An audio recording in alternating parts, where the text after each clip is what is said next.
This is a follow-up video to questions that I've had regarding the capacitors on the Instructable blog that I posted for the Nixie tube clock. This is a quick reply to that. People have noticed that there are capacitors in my schematic, but don't really see how they inline with the actual components, and it's a little bit odd how I've got them placed in here. So this is the board that I have, and in the schematic you'll see 3 capacitors that are just seem to be attaching between ground and the 5-volt logic coming in, and they are on the board. They're shown here, down here, and right here. So what I've done here is a little bit and here's the actual board, by the way, so you can actually see a physical representation of it. So what I've done here is a little bit not intuitive. So as you can see on my schematic here that I have got from Ingle, you see this red dotted line and this blue dotted line. The red dotted line seems to go around the IC chips here, and this blue dotted line goes around the entire board. So what I've done is I've poured a 5-volt copper mask within the red dotted lines, and then a ground pour in the blue dotted lines that essentially goes around the whole board. I kept the 5-volt pour on just the IC chips because I've got, as you can see with the thick red lines here, some high voltage pours to power the tubes. And you can actually see that physically represented on my chip that I've made with this light colored looking rectangle that goes around my PCBs. And you can actually see the 3 capacitor spots as well.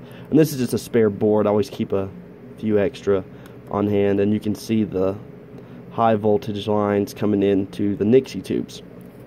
So what these capacitors are is they're not in line via a route or a pour with the 5-volt in of the chips. They're just placed near the 5-volt input.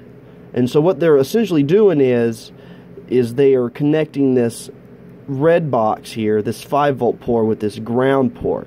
And so when you have a pour like this, that's a large area with stuff that's running inside of the pour, you can sometimes get fluctuation on that mask, on that pouring mask.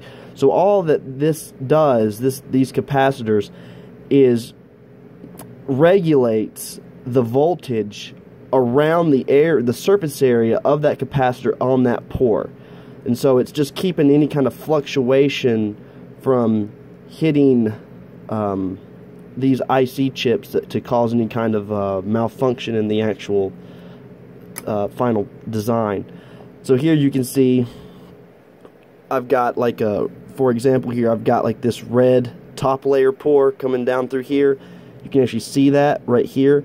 So you can see I've got the 5-volt pour, and then I've actually got a pour within another 5-volt pour within that pour that will send, my current through here, but sort of push it only along one way.